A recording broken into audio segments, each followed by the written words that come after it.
नमस्कार मित्रों, जय श्री राम, जय हनुमान। दोस्तों, क्या पूजा करते समय आपके आंखों से भी आंसू आते हैं? अगर आते हैं तो इस वीडियो को पूरा अवश्य देखें। हम आपको कुछ ऐसे रहस्य बताने जा रहे हैं जिससे आपको पता चल जाएगा कि वह कौन सी अज्ञात दैविक शक्तियां हैं जिनकी कृपा आप पर बनी है। दोस्तों, हमारे प्राचीन ग्रंथों के अनुसार शुरुआत में यह ब्रह्मांड खाली था, हर तरफ केवल अंधकार था। उसके बाद अचानक ही एक विशालकाय शिवलिंग प्रकट हुआ जिससे यह संपूर्ण ब्रह्मांड ऊर्जा से भर गया। उसके कुछ समय बाद इस ब्रह्मांड में पदार्थ का निर्माण हुआ जिसमें जल, धातु, वायु, अग्नि जैसी कई चीजों का निर्माण हुआ। इसी कारण ये माना जाता है कि इन सभी में भगवान शिव शंकर का वास है।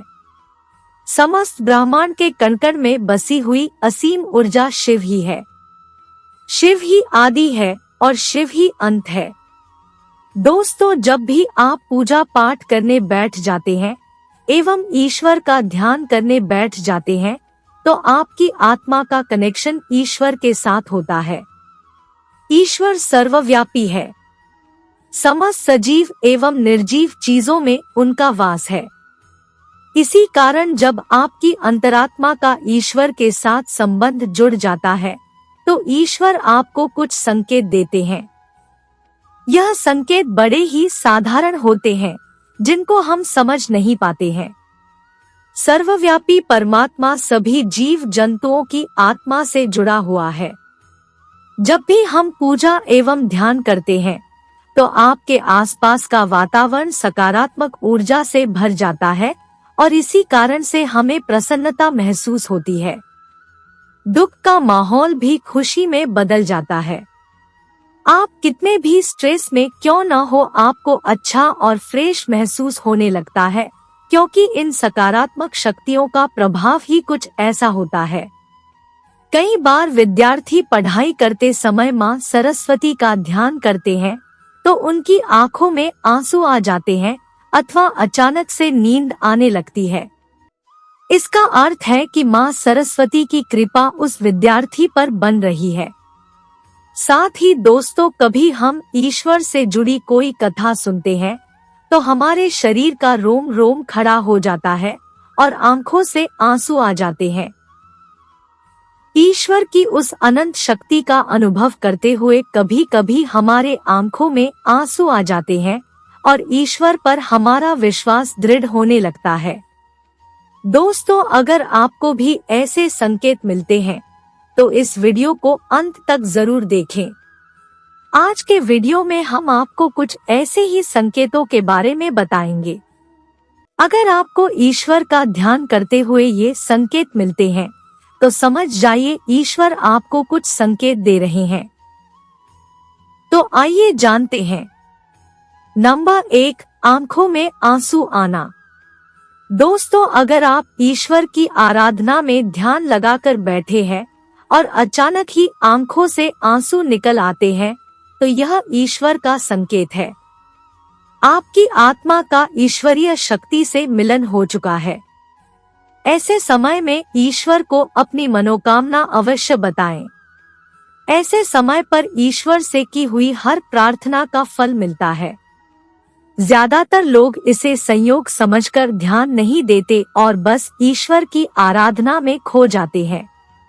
परंतु ये ईश्वर से कुछ मांगने का सर्वोत्तम समय होता है।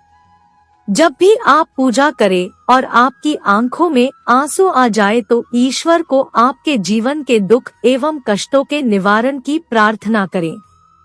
साथ ही पूजा के समय आंखों में आंसू आने का यह भी कारण माना जाता है कि आपके अंतर्मन की बुराई की सफाई हो रही है और आपका अंतःकरण शुद्ध हो रहा है। नंबर 2, जलाई हुई ज्योत का बढ़ना। दोस्तों, अग्नि पंचतत्व में से एक है। इसमें भगवान शिव शंकर का वास है। अगर आप पूजा कर रहे हैं और आपके सामने रखी दीपक या आरती की ज्योत बढ़ जाए तो यह भी एक ईश्वर का संकेत है कि वे आपकी पूजा और सच्ची भक्ति से प्रसन्न है। ऐसे समय पर हमें ईश्वर से प्रार्थना करनी चाहिए और अपनी मनोकामना बतानी चाहिए। 3. धूप बत्ती का धुआं। यदि आप पूजा करते समय यह देखते हैं कि आपके द्वारा लगाई गई अगरबत्ती एवं धूप बत्ती का धुआं इष्टदेव की प्रतिमा की ओर जा रहा है, तो इसका अर्थ यह है कि आपकी पूजा को ईश्वर ने स्वीकार कर लिया है। नंबर 4. फूल का गिरना। अगर आपने पूजा एवं ध्यान से पहले ईश्वर की प्रतिमा पर फूल चढ़ाया है और ध्यान एवं पूजा करते समय अगर वह फूल आपके ओर गिरता है, तो यह बड़ा ही शुभ माना जाता है। इसका अर्थ यह है कि आपके आराधना को ईश्वर ने स्वीकार कर लिया है और वे उसका उचित फल आपको तुरंत ही प्रदान करेंगे। नंबर 5. द्वार पर गाय का आना। भगवान शिव जी की आरती एवं पूजा के समय अगर द्वार पर गाय आती है, तो यह बड़ा ही शुभ संकेत माना गया है। द्वार पर आई गाय की पूजा करें, उसे रोटी खिलाएं और नमस्कार करके अपनी मनोकामना गौमाता को बताएं, आपकी इच्छा अवश्य पूरी होगी। तो दोस्तों, ये थे वो कुछ खास संकेत। अगर आपको ऐसे संकेत पूजा करते समय मिलते हैं तो हमें कमेंट में जरूर बताएं। साथ ही दोस्तों, अगर वीडियो पसंद आया तो वीडियो को एक लाइक कर दे और हमारे चैनल आध्यात्मिक इंसान को सब्सक्राइब भी कर लें। राधे राधे, जय श्री कृष्ण।